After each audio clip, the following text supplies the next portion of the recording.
जय जगन्नाथ जय श्री जगन्नाथ ज्ञान दर्शन परिषद आध्यात्मिक चैनल समस्त भक्त बंधु मान श्रोता बंधु मान स्वागत।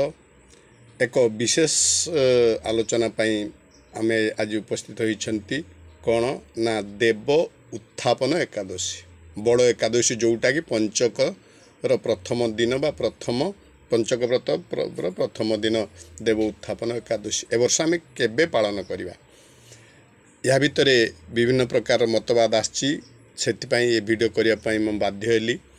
देव उत्थापन एकादशी नवेम्बर 1 रे करवा ना 2 रे करवा तेणु मु समस्त ज्ञात सार कहूँ देव उत्थापन एकादशी नवेम्बर 1 तारिख रे आरंभ होची एकादशी तिथि आरंभ होची 9:13 पाखरु 9:12 पर्यंत रही दशमी तापरे प्रातः सकाळ 9:13 पाखरु आरंभ होचंदी देव उत्थापन एकादशी तिथि आरंभ होची एवं 2 तारिख दिन 7:30-32 पर्यंत 7:30 रु 32 पर्यंत एकादशी तिथि रहुची तापर द्वादशी आरंभ होची।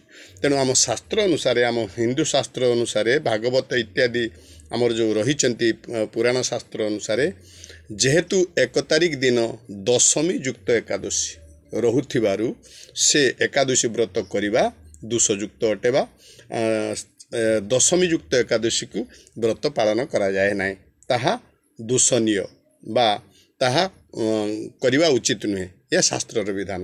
तेणु एकादशी युक्त द्वादशी तिथि जो दिन जेते बेले होउची तेणु आमे देव उत्थापन एकादशी टाकू 2 तारिख दिन रविवार दिन करा जिवो।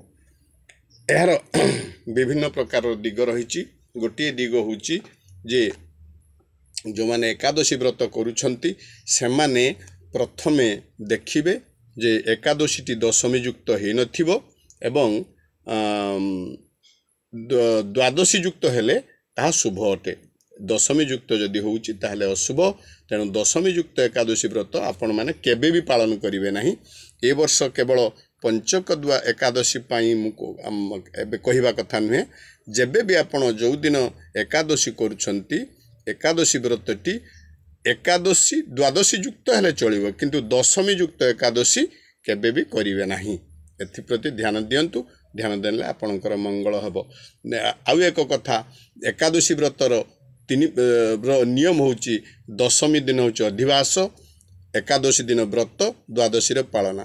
तेने आपण जदि 1 तारिख ए वर्ष 1 तारिख जदि करिवे ताहले नवमी रे तो आपण अधिवास करि परिबे नाही। तेणु एथि प्रति ध्यान देवे। जय जगन्नाथ।